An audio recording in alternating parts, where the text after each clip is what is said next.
I en stilla by, omgiven av höga berg, bodde en liten pojke som hette Oskar. Han bodde med sin familj i ett litet gammalt trähus. Taket var gammalt och trasigt. När det regnade rann vatten in i huset. De hade lite pengar, men de fanns alltid för varandra.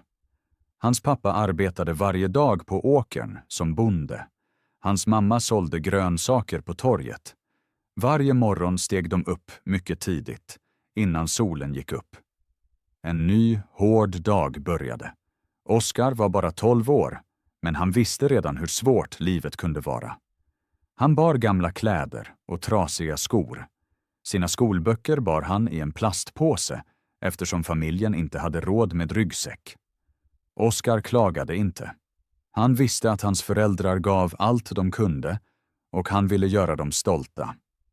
Efter skolan hjälpte Oskar varje dag sin pappa på åkern.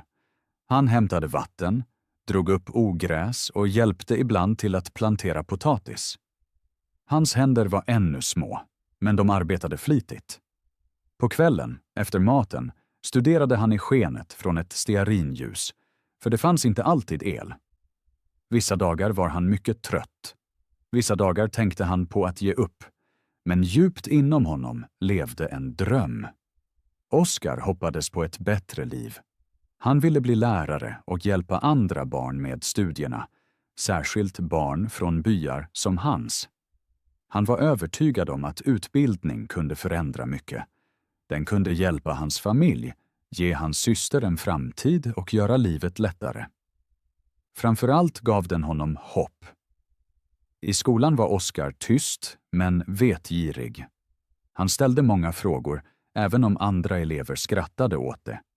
Det störde honom inte, för han älskade att lära sig. Svenska var hans favoritämne. Han övade uttal ensam, talade framför spegeln och försökte låta som rösterna i radion. Han trodde att nya möjligheter skulle öppnas om han blev bra på svenska. Men livet i byn var fortfarande hårt. Ibland kom inget regn och skörden förstördes. Vissa dagar fanns det nästan ingen mat. Oskar gick 5 kilometer till skolan varje dag. När det regnade blev vägen ett djupt lerhav. Ändå stannade han aldrig hemma. Han slog in sina böcker i plast och gick vidare. Några klasskamrater retade honom. De skrattade åt hans kläder och åt hans drömmar. De sa att han ville bli lärare fast han inte ens hade riktiga skor. Oskar teg. Han mindes sin pappas ord. Andra får skratta, men skratta aldrig åt dig själv. Man måste tro på sin dröm, även om ingen annan gör det. Dessa ord mindes Oskar varje dag. På nätterna, när allt var tyst, tog han sina böcker och studerade. Han lärde sig nya ord, övade läsning och skrev i ett litet häfte, fast det nästan var fullt. Han visste inte vart vägen ledde, men trodde att något gott händer om han inte ger upp. Hans mamma såg hur mycket han ansträngde sig. En kväll gav hon honom en liten gåva, en gammal svensk bok från torget. Hon sa att det inte var mycket, men hon visste att han skulle använda den väl. Oskar log av glädje. Han öppnade boken och började läsa direkt. Snart blev denna bok hans dyrbaraste ägodel. Varje kväll tog han fram den och läste tills han kunde de flesta orden utantill. Oskar hade varken dator eller internet. Det fanns ingen läxhjälp och inget lärocenter för honom. Men han hade ändå något, en stark vilja. Han förstod att livet bara kunde ändras om han själv tog första steget. Därför måste han stiga upp tidigt, studera mycket, arbeta hårt och aldrig ge upp. Dagarnas mönster i byn var lika. Skola på morgonen, arbete på fältet på eftermiddagen och studier på kvällen. Ändå trodde Oskar att just dessa enkla dagar förde honom sakta framåt. Han var säker på att hans möda en dag skulle få mening. Han visste inte när det skulle ske och inte hur. Men han visste exakt varför han kämpade. Han ville ha ett bättre liv för sin familj, för sin syster och för sig själv. Så fortsatte Oskar sin väg, tyst och steg för steg. med stor styrka i sitt hjärta. Oskar ansträngde sig mer än någonsin tidigare. Varje morgon steg han upp före soluppgången för att hjälpa sin pappa på åkern. Sedan skyndade han till skolan, satte sig längst fram och lyssnade noga på läraren. Efter lektionerna studerade han ensam vidare med sin gamla svenskbok, ett litet häfte och många drömmar. Han märkte att han blev bättre. Hans handstil var tydligare, grammatiken säkrare och han förstod svenska texter allt bättre. Ofta hjälpte han också sin syster med läxorna. Inom sig tänkte han tyst. Kanske kan jag verkligen bli lärare en dag. I slutet av skolåret väntade ett viktigt svenska prov. Det provet avgjorde hans framtid. Om han klarade det kunde han gå upp en årskurs. Då kanske han fick stipendium till en bättre skola i staden. Där fanns datorer, utbildade svensklärare och ett stort bibliotek. För Oskar var det en stor dröm. Han förberedde sig hårdare än någonsin.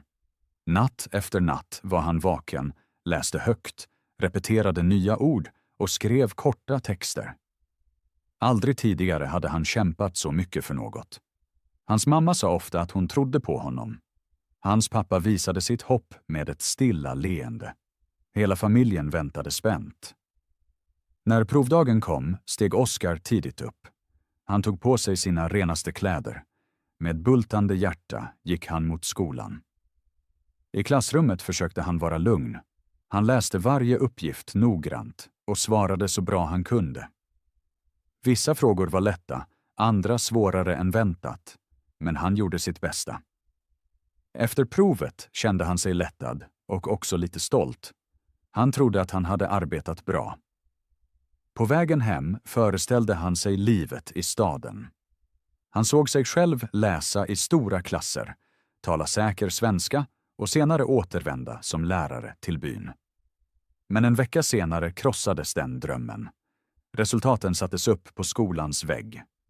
Många elever stod där, pratade högt och pekade på listan. Oskar trängde sig fram och sökte sitt namn. Han tittade en gång och sedan igen. Hans namn saknades. Han hade inte klarat provet. Hans hjärta blev tungt och först kunde han inte tro det. Han granskade listan ännu en gång i hopp om ett fel. Men det var tydligt. Han hade misslyckats. Stipendiet var förlorat. Skolan i staden blev ouppnåelig. Allt han hade arbetat så hårt för verkade försvinna på ett ögonblick. Sakta gick Oskar hem med en tyngd i bröstet. Hans mamma förstod genast vad som hänt. Hans pappa teg, men sorgen syntes tydligt. Den natten studerade Oskar inte och tände inget ljus. Han låg vaken i sängen och stirrade i taket. Kanske är jag inte tillräckligt smart, tänkte han, och kanske hade de andra rätt. Kanske drömde jag för stort. Nästa morgon ville han inte gå till skolan. Han skämdes. Han föreställde sig hur de andra skulle skratta och hur besviken läraren skulle vara. Då såg han sin lilla syster som gjorde sig klar för skolan. Hon band ihop sina böcker med ett snöre. Hon tittade på honom och frågade tyst om han kunde hjälpa henne med läxorna idag. Oskar såg in i hennes ögon. De var fulla av förtroende och kärlek. I det ögonblicket så förstod han något mycket viktigt. Hans dröm var inte bara för honom själv. Den handlade om familjen, om hopp och om att visa att ett misstag inte är slutet. Det betyder bara att man måste försöka igen. Den natten tog Oskar sin bok igen. Han tände ljuset, öppnade sitt häfte och började studera på nytt. Han visste inte när en ny chans skulle komma. Men han lovade sig själv en sak. Han skulle inte ge upp. Misslyckandet hade slagit ner honom, men det hade också väckt honom. Det visade hur viktig hans dröm verkligen var. Från den dagen kände Oskar sitt hjärta starkare. Tyst sade han till sig själv att han visserligen hade fallit en gång. Men han skulle resa sig igen. Han ville arbeta mer, lära mer och inte sluta förrän målet var nått. Misslyckandet hade gjort ont, men det bröt inte ner honom. Tvärtom vaknade något nytt i honom. Han kände nu besvikelse, och därför ville han lyckas ännu mer. Tyst lovade han sig att ge allt från och med nu. Oskar började varje dag mycket tidigt. Innan solen steg och byn sov var han redan på åkern med sin pappa. De gick genom den svala morgondimman. Deras fötter var blöta av dagg och de bar hinkar och verktyg. Oskar hjälpte till att plantera, bar vatten och skar bort ogräs. Även när arbetet var tungt och solen senare brände, hett klagade han inte. Han visste att pappa slet varje dag för familjen och Oskar ville vara lika stark. Efter arbetet på åkern tvättade han sig snabbt, bytte kläder och tog sina böcker. Han hade nästan ingen tid att äta, för han måste gå 5 kilometer till skolan. Stigen var dålig och under regntiden blev den till djup lera. Ändå gick Oskar vidare även när skorna fastnade eller kläderna blev smutsiga. Det brydde honom inte. Han bar ett mål i sitt hjärta och inget fick stoppa honom. I skolan satte sig Oskar längst fram. Han lyssnade noga, antecknade, ställde frågor och höll fokus. Medans några elever skickade lappar eller skrattade åt skämt såg Oskar bara på tavlan. Han hade inga dyra böcker och ingen mobil för att slå upp ord. Men han använde allt han hade. Sitt huvud, sina öron och sitt hjärta. Efter lektionerna, medan andra spelade fotboll eller vilade, gick Oskar direkt hem för att hjälpa mamma. Han hämtade vatten ur brunnen, samlade ved och hjälpte till med matlagningen. Lillasystern var ofta hos honom, ställde många frågor och log. Oskar tog alltid tid att förklara några svenska ord, som en riktig lärare. På kvällen, efter maten, när huset blev tyst, öppnade Oskar sina böcker igen. Om det inte fanns el tände han ett stearinljus. Han läste långsamt och noggrant. Nya ord skrev han i ett häfte som han lindat in i plast så det hölls torrt. Svåra meningar läste han om och om tills han förstod dem. Han lärde sig inte bara svenska utan jobbade flitigt med matte, och sitt modersmål. Men svenska var något speciellt för honom. Det kändes som en nyckel. En nyckel som kunde öppna dörrar till nya tankar och möjligheter han ännu inte såg. Ibland var Oskar mycket trött, ibland ville han sova tidigt, men han höll sig vaken. Han tänkte, om jag slutar nu förändras inget, men om jag kämpar vidare kan allt bli bättre. Inte ens helgerna använde han för vila. Medan andra vilade arbetade Oskar vidare. På lördag gick han med mamma till torget och hjälpte till att bära och sälja grönsaker. På söndag besökte han kyrkan och frågade prästen om han fick låna gamla böcker. Han läste allt han hittade, även böcker med saknade sidor eller många okända ord. Om han inte förstod något gav han inte upp. Han frågade sin lärare, talade med äldre elever och repeterade tills han begrep. Han skämdes inte längre. Nu visste han att frågor visar styrka, inte svaghet. Med tiden märkte andra också hans förändring. Läraren sade att han gjorde stora framsteg. Klasskamrater som tidigare skrattat bad nu om hjälp. Även byns äldre låg när de såg honom läsa under ett träd eller bära sina plastskyddade böcker. Men Oskar lät inte berömmet förändra honom. Han förblev ödmjuk. Han visste att vägen fortfarande var lång. Hans dröm låg fortfarande långt borta. Men han kände sig starkare än förr.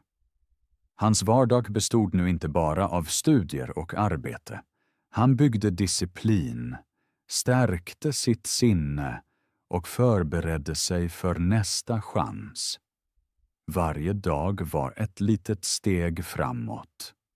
Och steg för steg blev Oskar något större utan att han själv märkte det.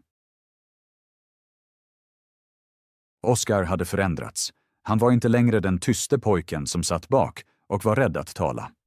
Nu studerade han flitigt, ställde frågor och hjälpte andra. Men alla blev inte glada för det. Några skrattade fortfarande åt hans drömmar. I skolan retade några klasskamrater honom. De pekade på hans trasiga sandaler och hans gamla böcker. En sa hånfullt att Oskar trodde han skulle bli lärare eller kanske en rik man. Andra skrattade högt och drog skämt. De sa att Oskar säkert skulle åka till Sverige nästa år. Oskar hörde deras skratt och kände ett stick i bröstet. Först gjorde det honom ledsen. Han ville förklara att han inte ansåg sig bättre utan bara sökte ett annat liv. Men han teg. Han hade lärt något viktigt. Man måste inte lyssna på varje röst. Man måste fortsätta sin egen väg. Efter lektionen, när andra gick hem för lek eller sömn, gick Oskar till det lilla biblioteket. Det var gammalt och dammigt och hade bara några få svenskböcker. Men för Oskar var det en skattkista. Han satte sig tyst i ett hörn och läste koncentrerat. Några klasskamrater såg honom och skrattade igen. De sade att svenskstudier aldrig skulle hjälpa honom i byn och att han slösade sin tid. Men Oskar fortsatte. Även i byn förstod vissa vuxna honom inte. En man sa att Oskar var en bra pojke men drömde för mycket. Han borde jobba på åkern istället för att läsa svenska, menade mannen. En kvinna viskade att han nog tyckte han var klokare än andra. Oskar hörde orden, men mindes vad hans mamma ofta sagt. Bry dig inte om vad folk säger, bry dig om vad du tror, brukade hon säga. Så fortsatte Oskar sin väg. Han steg fortfarande upp tidigt för att hjälpa sin pappa på fälten. Han gick den långa vägen till skolan varje dag, i sol eller regn. Han studerade vidare i skenet av stearinljus när det saknades el.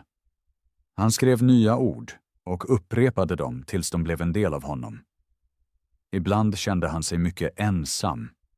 Han önskade att någon skulle säga att han kunde klara det. Då såg han sin lilla syster som fortfarande bad honom om hjälp med läxorna. Han såg sin pappa le stolt när Oskar berättade vad han lärt i skolan. Det gav honom kraft. En dag kom en ny lärare till byskolan. Hon var ung, vänlig och talade mycket god svenska.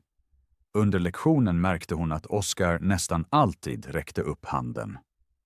Efter skolan bad hon honom stanna och frågade varför han arbetade så mycket. Oskar tittade ner en stund och sade tyst att han ville ändra sitt liv och hjälpa familjen. Svenskstudier var, sa han, rätt väg. Läraren log och sa att det var en bra anledning. Hon sa att han skulle fortsätta, han var på rätt väg. Hennes ord kändes för Oskar som ett varmt ljus. För första gången trodde någon utanför familjen på honom. Senare, när Oskar återgick till biblioteket, märkte han något nytt.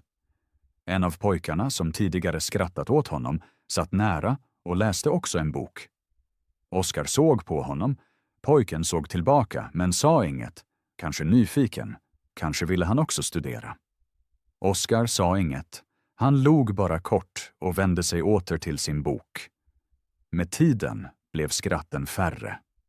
Några skämtade fortfarande, men andra började respektera Oskar. De såg att han inte gav upp och förstod att kläder, pengar och skryt var oviktigt för honom.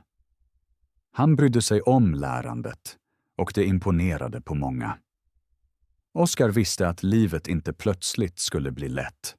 Det skulle alltid finnas människor som skrattade, som inte förstod och som kallade hans drömmar dumma. Men han visste också något viktigt.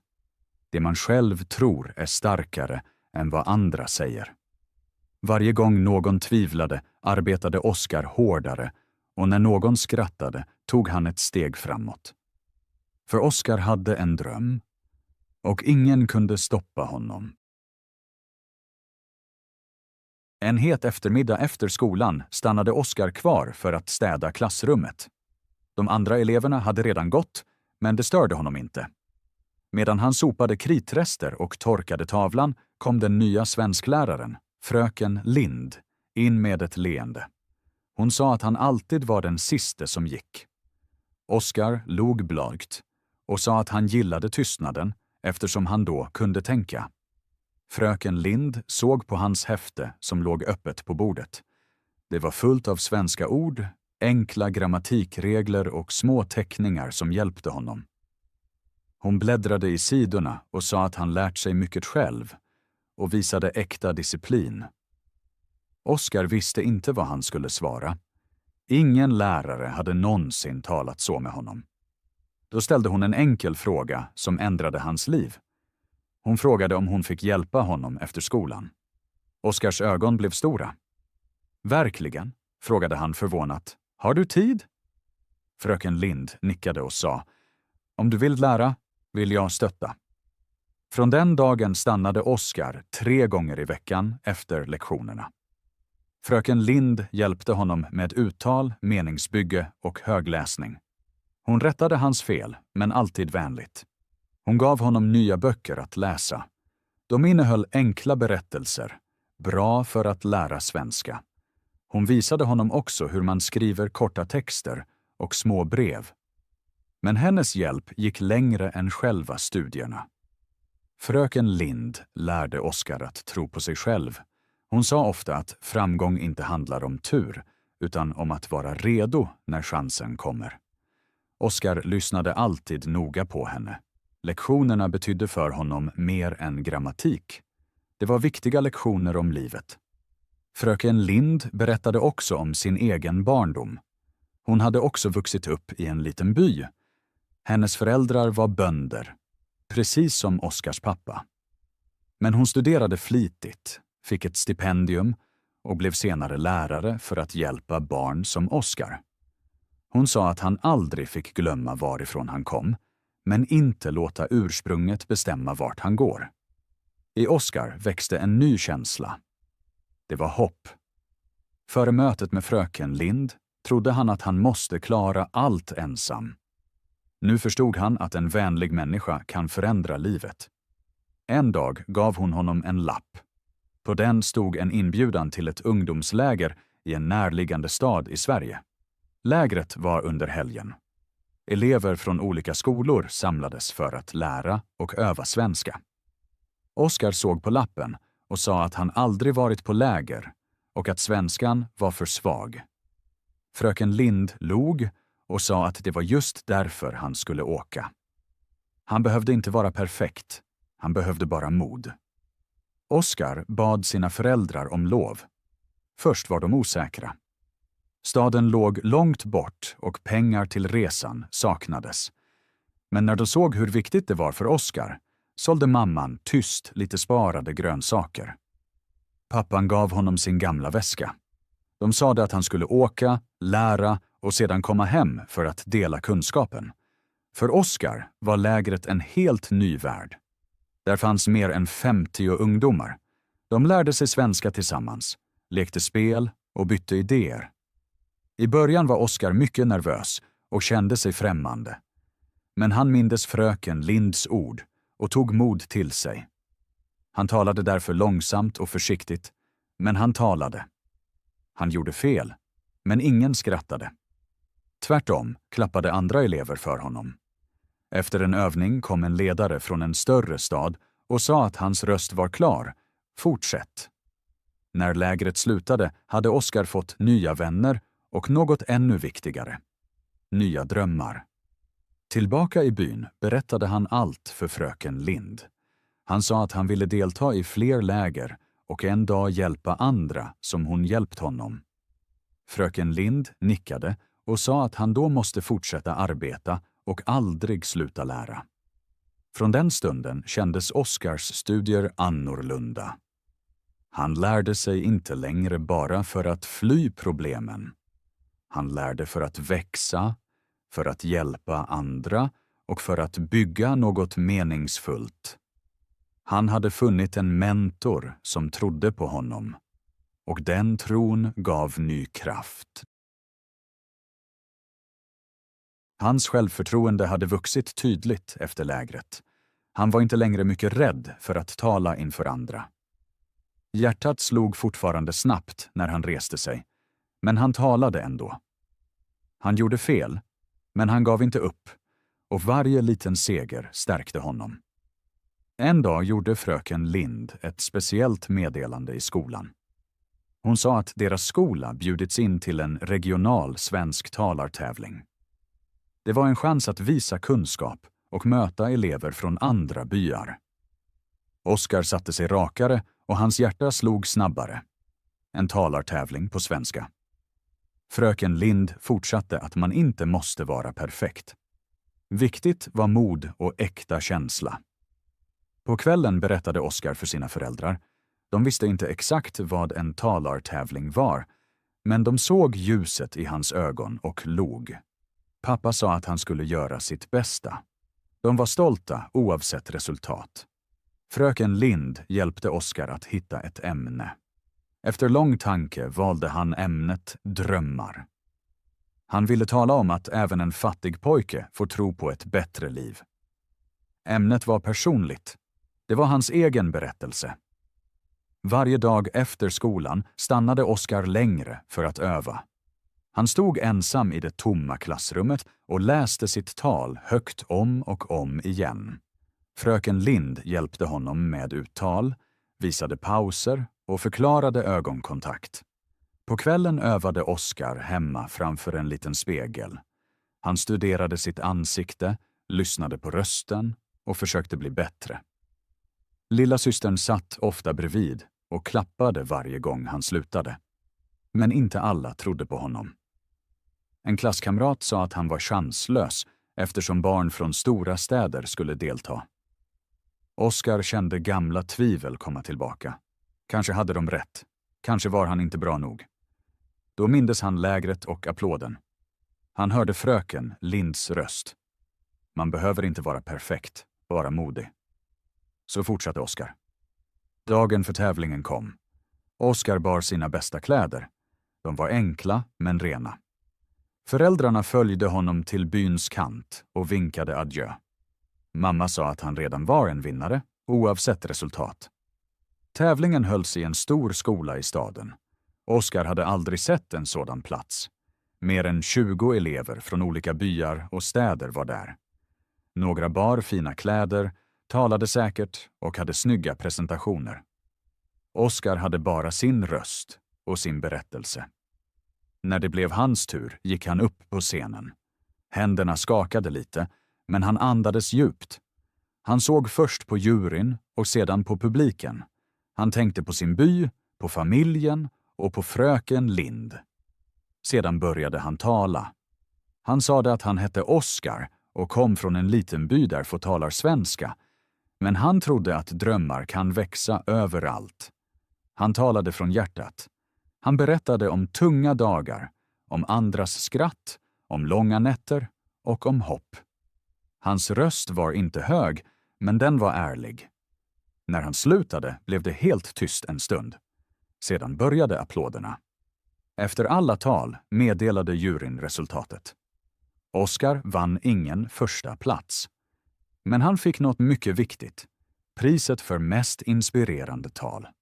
Det handlade inte om perfekt svenska, utan om mod, ärlighet och vilja. Oskar stod på scenen och höll det lilla diplomet i händerna. Hans hjärta var fullt och han hade bevisat något, inte bara för andra utan också för sig själv. När han kom tillbaka till byn väntade fröken Lind vid skolgrinden. Hon sa stolt att han klarat det. Oskar nickade och sade att han inte vunnit tävlingen. Men han hade fått något större. En ny chans att tro på sig själv.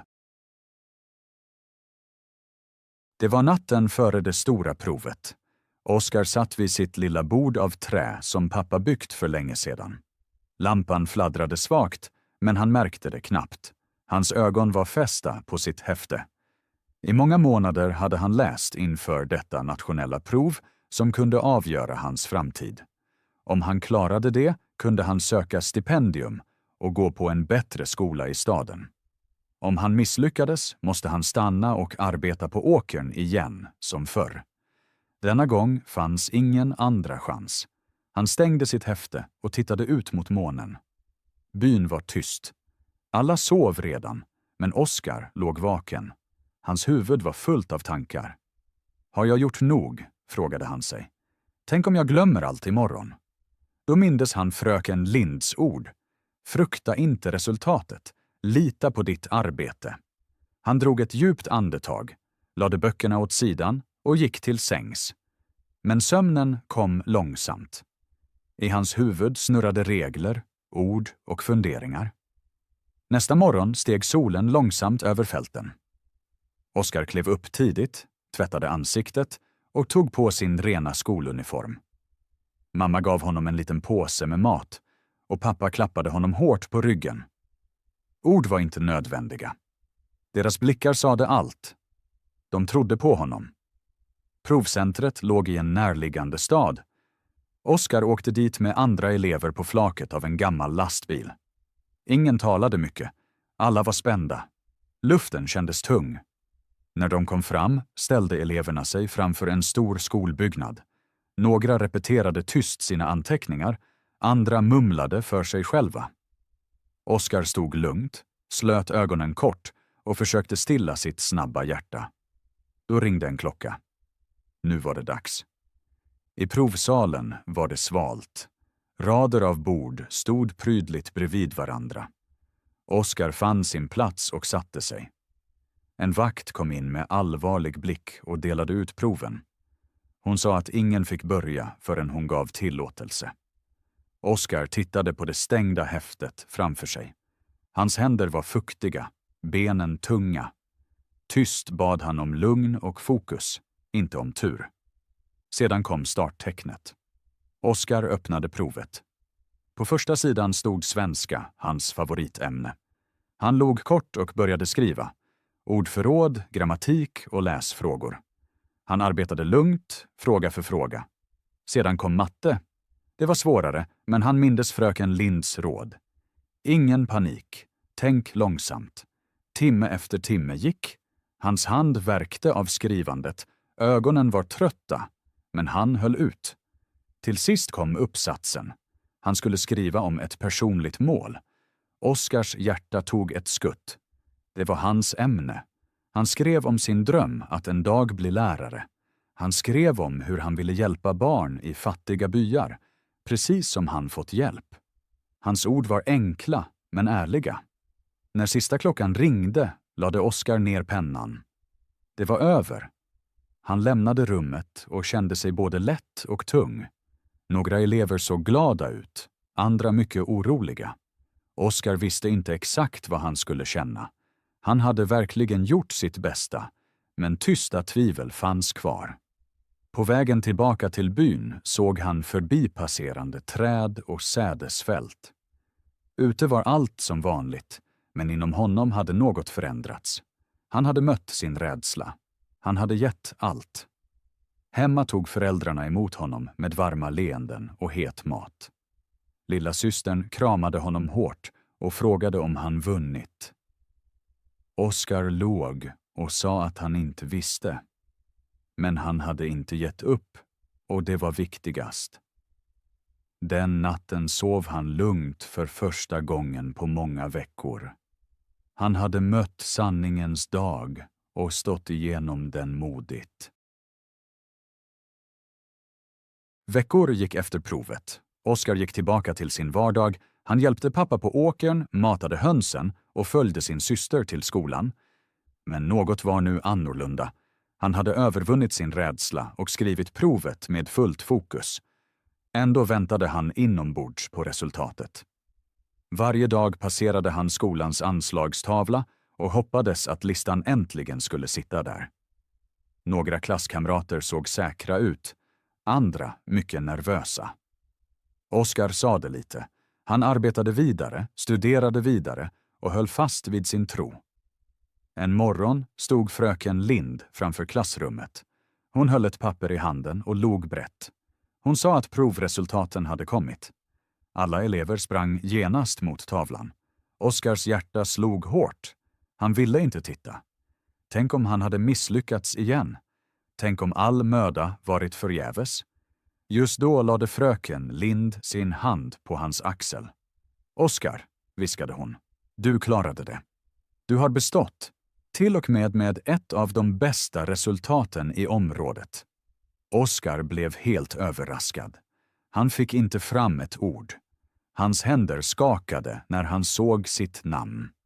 Bredvid stod att han tillhörde de bästa 5% och var kallad till en intervju för stipendium. Han hade verkligen lyckats. Klassen applåderade honom. Till och med elever som förr hade skrattat låg nu och gav tummen upp. En sa att han gjort det bra och arbetat hårt. Oskar kände en varm stolthet. Inte för att skryta, utan för att denna seger kommit ur smärta, försakelse och hårt arbete. Han tänkte på nätterna med den fladdrande lampan, på de kalla morgnarna på åkern och på stunderna av tvivel. Allt detta hade lett honom hit. När han kom hem såg mamma genast hans ansikte. Hon behövde inte fråga. Hon kramade honom hårt och viskade att hon alltid vetat att han skulle göra dem stolta. Pappa, en man av få ord, nickade bestämt och sa att Oskar gjort gott arbete och öppnat en dörr för sig själv. Nyheten spreds snabbt i byn. Människor som knappt noterat Oskar tidigare hälsade nu med respekt. En butikägare frågade om han var pojken som klarat det nationella provet. Byns ordförande sa att de hört att han fått stipendium och skulle nå långt. Oskar blev blyg av all uppmärksamhet, men djupt inom honom blev något starkare. Hopp. Om han kunde klara detta, vad mer var möjligt? Några dagar senare kom ett brev från stipendiekontoret. Oskar var inbjuden till intervju i staden. Fröken Lind förberedde honom. De övade frågor, gick igenom svar och valde hans bästa kläder. Innan han reste gav hon honom en liten anteckningsbok. Hon sa att han skulle skriva sin historia, för en dag kan den uppmuntra andra. I staden kändes allt stort och nytt, höga hus, mycket trafik och många ljus. Men Oskar förblev lugn. Han gick med självtillit in i intervjurummet. Bedömarna ställde många frågor om hans mål, familj och svåra situation. En frågade varför han ville ha stipendiet. Oskar såg dem i ögonen och sa att han ville bli lärare för att hjälpa barn som honom. Han sa att han tror att varje barn, även i den fattigaste byn, har rätt att drömma. Efter det blev det tyst en stund, sedan log intervjuaren. En vecka senare kom det sista brevet. Oskar hade blivit utvald. Han fick gå på regionens bästa skola. Allt betalades. Böcker, boende, mat, precis allt. Oskar höll brevet i händerna och grät. Det var inga tårar av sorg utan av stilla, djup glädje. Han stod framför sitt hus och blickade upp mot himlen. Stjärnorna verkade klarare och vinden kändes mjukare. Tyst sa han till sig själv att detta bara var början. Oskar klev av bussen och såg sin by.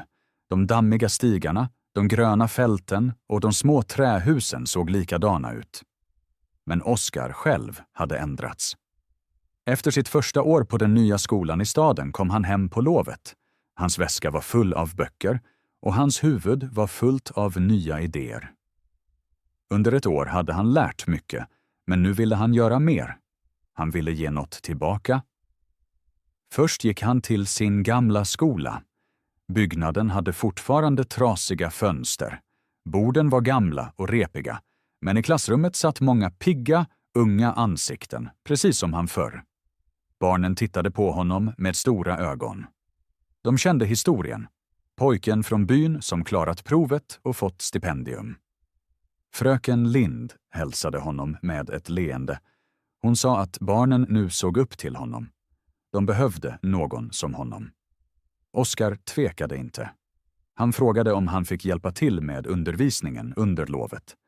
Så kom Oskar varje morgon tillbaka till klassrummet. Inte som elev utan som hjälpare.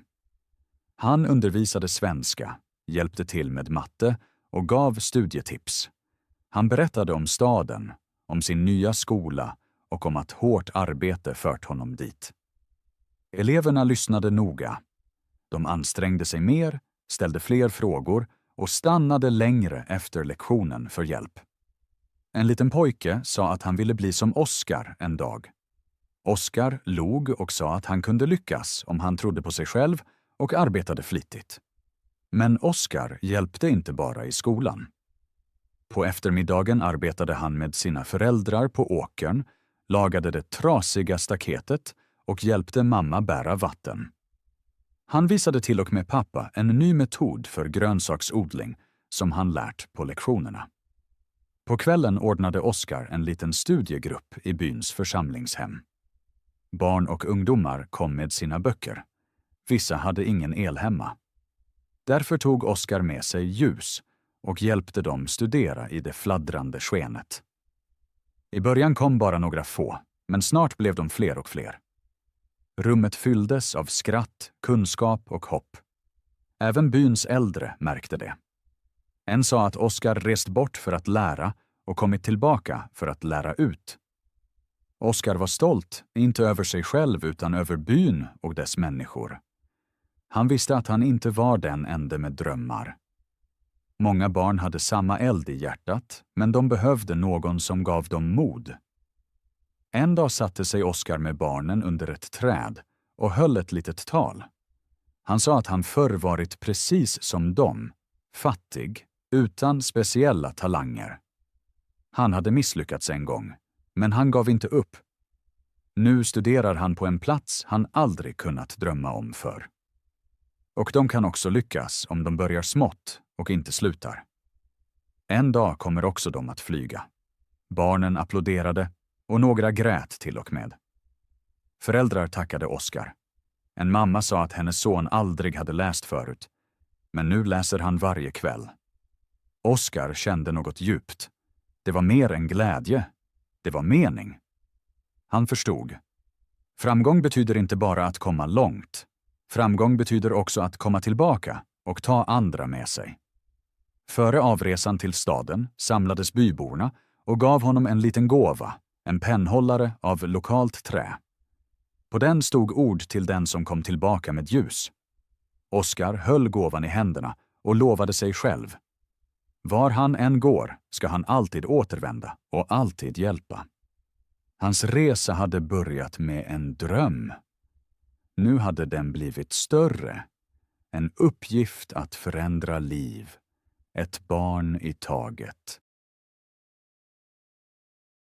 Oskar tänkte på allt han lärt. Framgång var inte pengar och inte berömmelse. Framgång var växt, tro och att hjälpa andra. Åren gick. Oskar gick klart skolan, blev lärare och skrev till och med en liten bok om sitt liv. Människor från andra byar kände hans namn. Vissa elever kom långväga bara för att läsa i hans klass. Även hans gamla skola förändrades. Det fanns fler böcker, bättre stolar och motiverade elever. Men Oskar förblev enkel. Han bodde kvar i byn, hjälpte sina föräldrar i trädgården och gick varje morgon leende till skolan. En kväll, efter en lång dag, satt Oskar ensam framför sitt lilla hus. Stjärnorna lyste klart och det var tyst. Bara vinden rörde träden. Oskar tittade mot himlen och frågade sig, vad är framgång? När han var ung trodde han att framgång betydde att lämna byn, bli rik och bo i staden. Han tänkte på stora hus, dyra bilar och att bli känd. Men nu såg han det annorlunda. Framgång hade inget med pengar eller makt att göra. Det handlade om växt, hur långt han kommit sedan han var en rädd pojke som en gång misslyckats. Det handlade om tro, att han fortsatt fast andra skrattade. Och viktigast, det handlade om att hjälpa andra, lyfta dem så att även de kan följa sina drömmar. Oskar tänkte på barnen i sin klass. Vissa hade inga skor, vissa kom hungriga. Men i deras ögon fanns drömmar. Oskar såg sig själv i dem. När de förstod ett nytt ord och låg kändes det för honom som magi. Det var äkta framgång. En dag kom en reporter till skolan. Hon hade hört om läraren från byn som inspirerat många elever. Hon frågade om han nu kände sig framgångsrik. Oskar log mjukt och sa ja, men inte för det han ägde. Han kände sig framgångsrik för att han aldrig gav upp. Han hade hjälpt andra och vaknade varje dag med mening. Reportern nickade och frågade vilket råd han skulle ge unga människor. Oskar tänkte kort och sa: man ska tro på sig själv även om ingen annan gör det. Man ska arbeta flitigt, vara vänlig och minnas att framgång är inget man tar. Framgång är något man ger. Sedan gick Oskar tillbaka till klassrummet. Barnen sprang mot honom, skrattade och ropade: lärare, lärare! Oskar skrattade med dem och tog ett kritstycke. En ny lektion började. Men djupt inom sig visste han en sak. Den viktigaste lektionen stod inte på tavlan utan i hans liv. Framgång är inget mål. Framgång är vägen. Det betyder att bli lite bättre varje dag och ta andra med sig när man växer. Det betyder också att förbli sig själv hur långt man än kommer. I detta stilla ögonblick, mitt i byn och omgiven av skrattande barn, visste Oskar att han verkligen lyckats. Tack för att du lyssnat och tittat idag. Jag hoppas att berättelsen har gett dig glädje och hjälpt dig med svenskan. Kom ihåg, att lära svenska tar tid och tålamod. Men varje ord du läser och varje mening du hör för dig närmare ditt mål. Om du gillade berättelsen, lyssna gärna igen eller läs högt med. Att höra och upprepa flera gånger hjälper dig att minnas nya ord och förbättra uttalet. Du kan också skriva egna meningar eller återberätta historien med dina egna ord. Det är en bra övning för mer självförtroende. Att lära ett nytt språk är inte alltid lätt, men det är värt mödan. Berättelser som denna hjälper inte bara språket, utan visar viktiga saker om livet och framgång. Tro vidare på dig själv och öva varje dag. Små steg gör stora förändringar. Vill du fortsätta finns det fler berättelser och svensklektioner. Titta på dem och gå vidare. Ditt arbete kommer att löna sig. Tack för att du tog dig tid idag. Jag är stolt över dig som vill lära och växa. Fortsätt, öva mer och ge inte upp. Svenska är en färdighet du lär steg för steg. Och jag är här för att stötta dig. Ha en fin dag. Och vi ses i nästa video. Hej då! Och fortsätt lära.